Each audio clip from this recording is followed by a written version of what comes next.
Le podemos adelantar que, como ha trascendido, mañana se anunciará, el Senado anunciará la renuncia de Alejandro Gertz Manero como fiscal general de la República. Hoy el coordinador de los senadores de Morena, Adán Augusto López, estuvo en Palacio Nacional. Se dice que revisando el tema con la presidenta Sheinbaum, se espera que junto con esa determinación vengan otros cambios en la Fiscalía General de la República. La versión es que habría dos candidatos para la Fiscalía, Arturo Saldívar y Ernestina Godoy. Usted lo recuerda, el expresidente de la Suprema Corte y la ex fiscal de la Ciudad de México, aunque todas las versiones parecerían confirmar que ese cargo quedará finalmente bajo la responsabilidad de Ernestina Godoy. Todo esto tiene relación con desacuerdos profundos que se han ido alimentando a lo largo de este año con la presidenta Sheinbaum.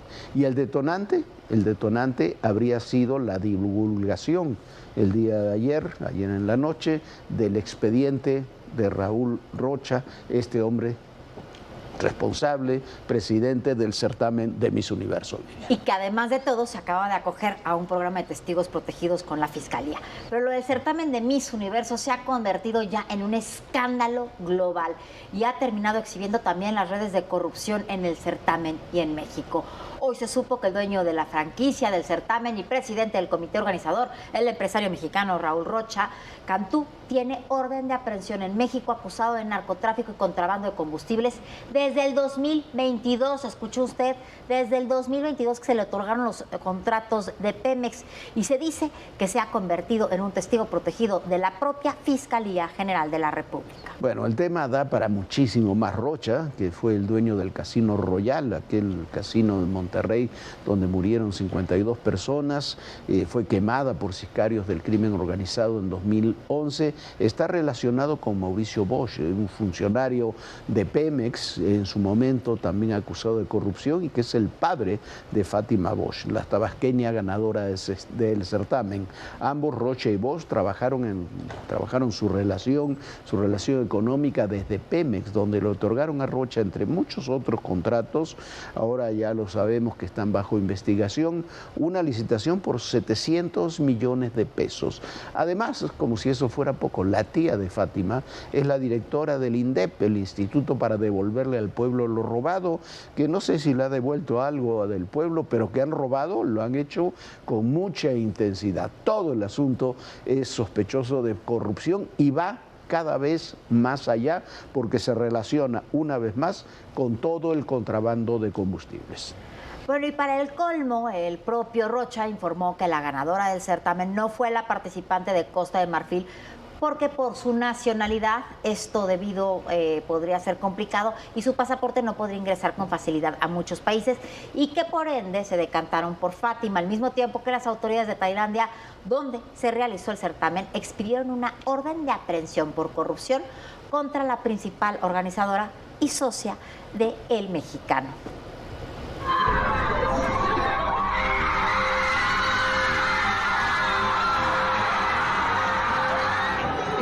De la mexicana Fátima Bosch en el certamen de Miss Universo 2025 está envuelto en un manto de dudas, polémicas y procesos judiciales.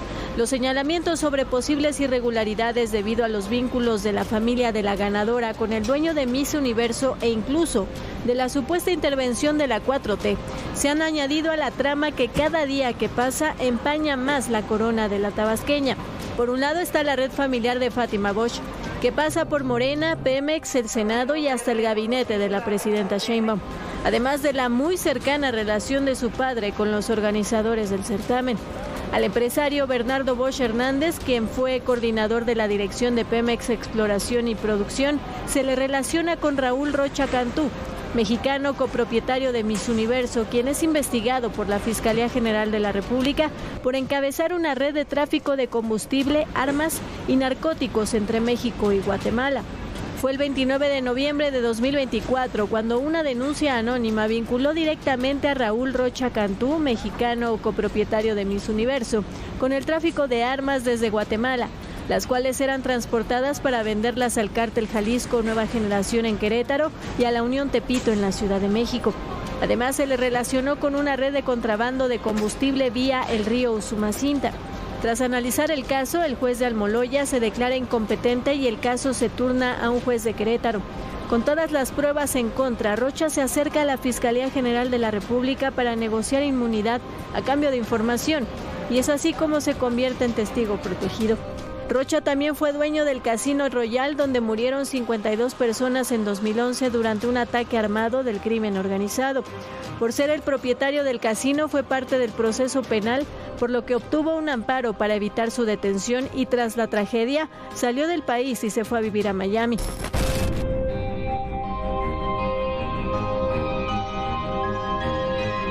En cuanto al escándalo en Miss Universo, luego del triunfo de Fátima Bosch, el músico franco-libanés Omar Harfouch, quien iba a ser juez y renunció, acusó que el concurso estaba arreglado. En declaraciones mencionó que Rocha tenía negocios con el padre de Fátima, Bernardo Bosch, y que Rocha y su hijo lo habrían presionado para votar por ella debido a que era un buen negocio para la organización. Además, un tribunal de Tailandia emitió una orden de arresto contra otra copropietaria de Miss Universo, conocida como Annie, por no presentarse a comparecer en un caso penal por casi $1 millón. Además de otras anomalías en sus empresas como JKN, que vendió la mitad de Miss Universo al mexicano Raúl Rocha. Además, la representante de Costa de Marfil, Olivia Yacé, anunció su renuncia al título de Miss Universo África y Oceanía y a cualquier futura vinculación con la organización del certamen de belleza. Raúl Rocha dijo que no ganó debido a un argumento logístico, debido a que al tener el pasaporte de Costa de Marfil representaba un obstáculo para las obligaciones que impone el título de Miss Universo, cuya reina debe viajar constantemente alrededor del mundo. Sobre la relación de la familia de Fátima con el partido en el poder, su tía Mónica Fernández fue senadora y presidenta de la mesa directiva de la Cámara Alta, y por si fuera poco, es la titular del Instituto para devolver al pueblo lo robado. Tras el escándalo, el empresario Bernardo Bosch Hernández, actual asesor del director general de Pemex, dijo que su paso por Pemex no tuvo nada que ver con que esa misma área de Pemex le diera 2 contratos por 2,000 millones de pesos al dueño de Miss Universo, y abundó en sus 27 años de servicio en Pemex. Aclaró que el 6 de noviembre de 2019, el Tribunal Federal de Justicia Administrativa le quitó la sanción de 6 años de inhabilitación que la Secretaría de la Función Pública le había impuesto por no declarar la legalidad de 6 millones de pesos que recibió entre 2011 y 2015. Además, dijo que conoció a Raúl Rocha en septiembre de 2025 y rechazó tener negocios con él. Ahora el triunfo de la mexicana Fátima Bosch es un escándalo en el mundo, empañado por la política, nepotismo y actividades ilícitas. Bueno, todo esto es una historia inaceptable, increíble, pero la bomba, lo que detona todo esto, lo que le pone todo a una pátina vergonzosa a todo esto es la filtración que tuvimos el día de hoy del expediente de Raúl Rocha, de este señor que es el dueño del 50% de la franquicia del certamen de Miss Universo, sus acusaciones de tráfico de combustible, de tráfico de armas, de relaciones con el narcotráfico, su supuesta participación como testigo protegido de la Fiscalía, una filtración que pudo haber venido solamente de un lugar, de la propia Fiscalía, y que se reflejó también en 2, 3 notas, columnas importantes del día de hoy, donde se hablaba desde la Fiscalía, aparentemente, de que querían darle un golpe a Alejandro Gertz Manero. Aparentemente, ese golpe se lo dieron, y la historia de Raúl Rocha incluso no termina aquí, sigue. Bueno, cuando fue el incendio del Casino Royal en Monterrey, propiedad de Raúl Rocha Rocha Cantú, nosotros estuvimos, fue en el 2011, cubriendo ese incendio muy de cerca, porque fue atroz, fue brutal, y fue una represalia que ocasionó ese incendio y las 52 muertes, y estas tenían relación con el crimen organizado. Así se lo contábamos en 2011 aquí en Todo Personal. ¿Cuál era la relación? Bueno, era el crimen organizado que estaba operando en todo Nuevo León, sobre todo en Tamaulipas, y incendiaron por un pleito entre ellos la casa de apuestas propiedad de Rocha Cantú, que fue inaugurada el 11 de noviembre del 2007. A inicios del 2011, Rocha Cantú declaró recibir amenazas del crimen organizado Estado por derecho de piso, hasta que finalmente el 25 de agosto, alrededor de las 4 de la tarde aproximadamente, con 300 personas dentro de esta casa de apuestas, llegaron 4 vehículos, de ahí se bajaron varios sujetos armados, entraron, rociaron con bidones de gasolina el lugar y le prendieron fuego. Una verdadera y absoluta tragedia, Jorge. Bueno, ahí está la tragedia. Esa tragedia de 2011 tiene repercusiones hasta el día de hoy. En las investigaciones del 2011 sabíamos que había relaciones extrañas de los propietarios del Casino Royal con los grupos criminales. Bueno, ahora, muchos años después, lo podemos seguir confirmando. Mientras tanto, continúan los bloqueos, el paro de transportistas y de campesinos. En 3 días se han realizado 29 cierres en 17 estados sobre sus demandas, dice el gobierno federal, que no tiene recursos y que las demás se atienden, aunque Ricardo Monreal hoy llegó, por lo menos con los productores de Chihuahua, llegó a ciertos acuerdos que podrían servir para destrabar el conflicto, pero si eso no se destraba al máximo nivel del Ejecutivo Federal, será imposible que estos temas tan delicados se puedan solucionar. Ya son 3 días y persisten los bloqueos de transportistas y agricultores en varias carreteras del país. 3 días tenemos aquí desde el lunes en la mañana, en un tipo bloqueo aduanal, y siento que sé y sabemos que es de suma importancia para el tema de la negociación, porque nuestros compañeros no fueron tan tratados muy bien. Aunque el martes se realizó una mesa con las autoridades, no se logró llegar a algún acuerdo. Agricultores denuncian que no hay un interés real por parte del gobierno. Falló la mesa porque este gobierno se dedica a simular y a fingir que tienen voluntad de dialogar, y creo que fue de bajo nivel. No encabeza la titular de Gobernación, no está el de Economía para el tema de exclusión de granos del TEMEC, y el de Agricultura es alguien que no pinta en nada. De tal manera que una mesa así, en la que no tienen voluntad de responder y de ayudar al campo, pues por supuesto que va a fallar. Por la mañana, la presidenta Sheinbaum insistió en que su gobierno no tiene los recursos para cumplir, que productores de maíz solicitan un precio de garantía muy alto y que el país no cuenta con los recursos suficientes. En cuanto al tema del agua, dijo que dará a conocer los nombres de los productores que acaparan el agua, así como las concesiones que se otorgaron en administraciones pasadas. Aunque algunas carreteras fueron reabiertas durante la madrugada, los cierres se mantuvieron en tramos estratégicos del norte, noreste y occidente del país. Por la mañana, la afectación se reportó en 14 estados y para las 3 de la tarde, los cercos se registran en 22 entidades. En Michoacán, 9 carreteras resultaron con afectaciones, incluyendo la Morelia-Guadalajara. En Tlaxcala, campesinos permitieron el paso a vehículos por 1 hora en la autopista Libramiento Norte. En Guanajuato, el cierre fue total en Pénjamo, Santa Ana, Pacueco. Mientras que en Sinaloa, los manifestantes tomaron las casetas de 4 Caminos, El Pizal, Costa Rica y Las Brisas. También hubo cierre de vialidades en Jalisco, Chihuahua y Sonora. La demanda de los campesinos es clara y consiste en ponerle freno a la delincuencia organizada, precios justos a las cosechas de maíz y sorgo, sobre todo, y revisar la ley de aguas que afecta a los pequeños grupos de campesinos. La principal demanda es un precio básico para los granos de esta cosecha, maíz, sorgo. No estamos de acuerdo con la iniciativa que el gobierno envió a la Cámara y los términos que esta iniciativa de ley tienen en términos de abuso y despojo de concesiones. Las paralizaciones han generado afectaciones serias en la logística nacional, demoras o bloqueos en el transporte de mercancías, productos agrícolas y perecederos, lo que representa pérdidas económicas para empresas de transporte y el campo. Yo gano por viaje, tengo 3 días aquí.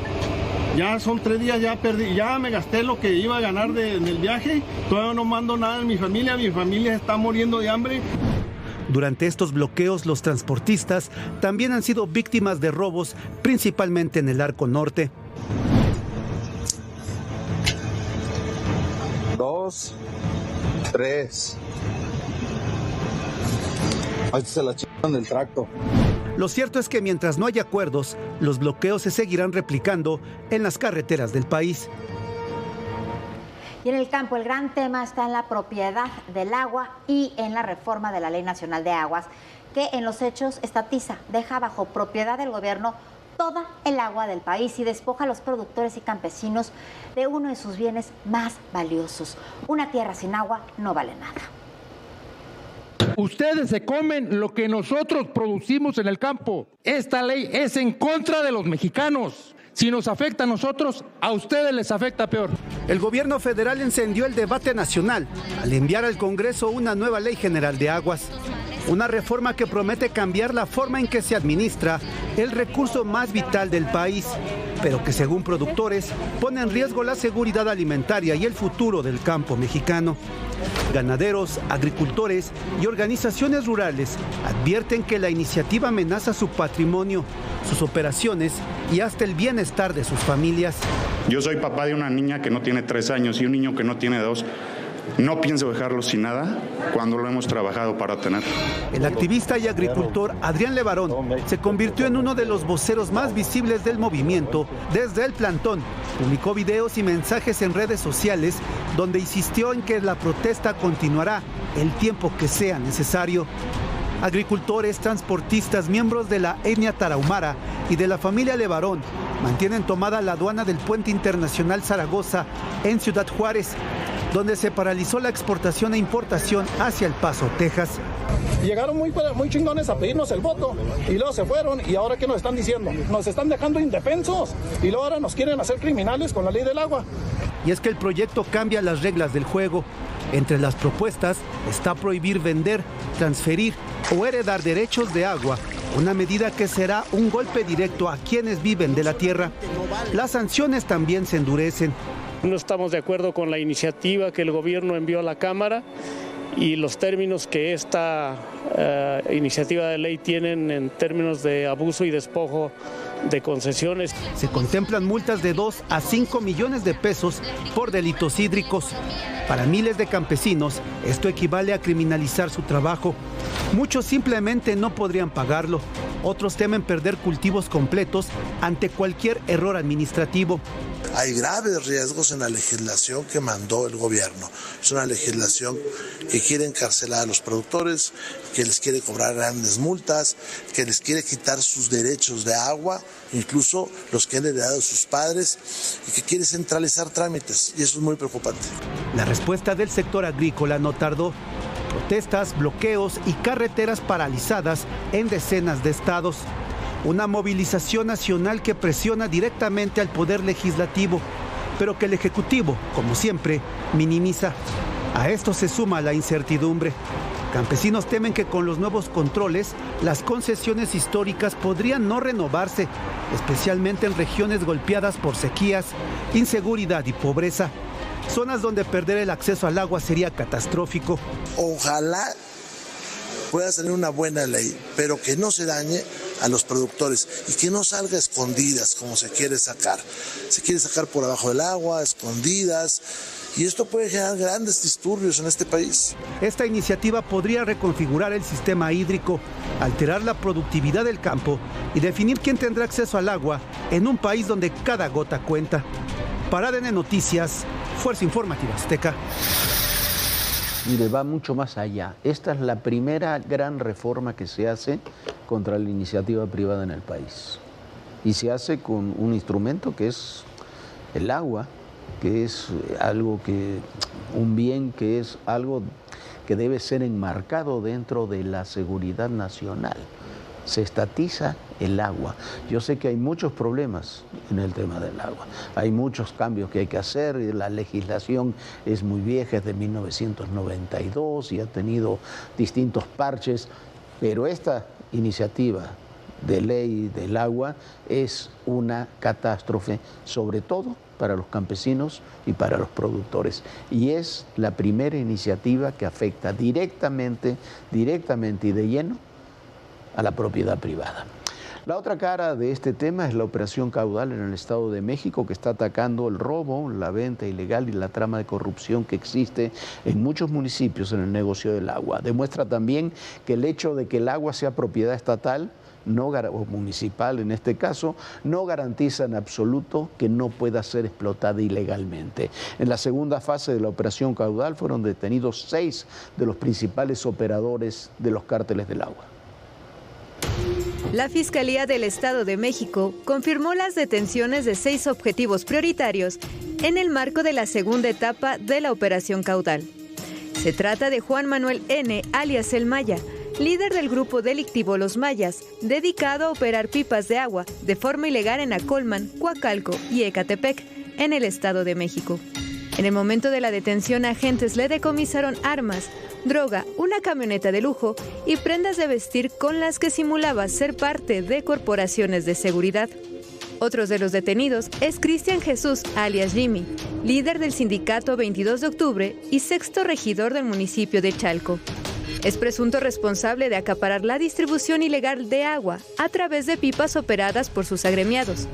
Además, se le investiga por ordenar agresiones contra conductores de otras organizaciones, así como la invasión y despojo de predios que contaban con pozos para la extracción clandestina del agua. Guillermo N., otro de los detenidos, recibió instrucciones directas de Jimmy para instalar tomas clandestinas de agua y administrar la venta a través de pipas irregulares. Por su parte, Juan N., identificado como secretario general de la FITAM y vocero de SUTMES, ordenaba presuntamente las agresiones y robos con violencia para controlar la distribución del agua y habría ejercido presión sobre autoridades de distintos niveles. Entre los detenidos también se encuentra Ricardo N., presunto integrante de la Choquiza. Operaba pipas de este grupo y administraba tomas clandestinas.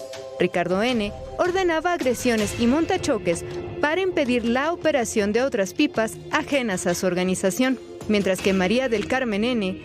está presuntamente vinculada con actividades de despojo y ocupación ilegal de predios. La Fiscalía afirma que junto con El Maya habría exigido dinero a un propietario en Ecatepec para evitar la invasión de su vivienda, que posteriormente fue desalojada por medio de la violencia. Todos ellos son investigados además por delitos contra el servicio público y distribución del agua, homicidio, secuestro, extorsión, robo con violencia, despojo de propiedades, disparo con arma de fuego y contra la salud. Con estas detenciones se busca neutralizar a líderes criminales y servidores públicos involucrados en la extracción y comercialización ilegal del agua, así como desarticular las estructuras que operan bajo la fachada de organizaciones sindicales. Y el acuerdo de alto al fuego entre Ucrania y Rusia está muy lejos de concretarse. El ejército ruso lanzó otro bombardeo masivo en la ciudad de Zaporilla. 19 personas están heridas y 7 edificios tienen daños estructurales. De acuerdo con las autoridades de Ucrania, las fuerzas aéreas derivaron 72 de los 90 drones. Equipos de emergencia continúan con labores de búsqueda y rescate en esta zona, en las zonas más afectadas. El gobierno ruso ha descartado cualquier concesión por parte de Moscú en el marco de la propuesta presentada por Estados Unidos para un posible acuerdo de paz en Ucrania, al tiempo que ha aplaudido los esfuerzos del presidente Donald Trump para encontrar soluciones razonables al conflicto desatado ya desde febrero del 2022. Bueno, todo esto es durísimo, pero ¿sabe qué? Estos ataques recíprocos, porque Ucrania también está realizando algunos ataques importantes contra Rusia, son paradójicamente parte de la negociación. Así están negociando, así llevan negociando. El presidente Trump había puesto el día de mañana, que es el día de Thanksgiving en los Estados Unidos, como el día clave para tratar de llegar a un acuerdo. Se dijo que se había llegado primero a un acuerdo de 28 puntos con Rusia, luego uno de 19 puntos con Ucrania. A ver qué es lo que dan a conocer mañana, si es que se da a conocer algo.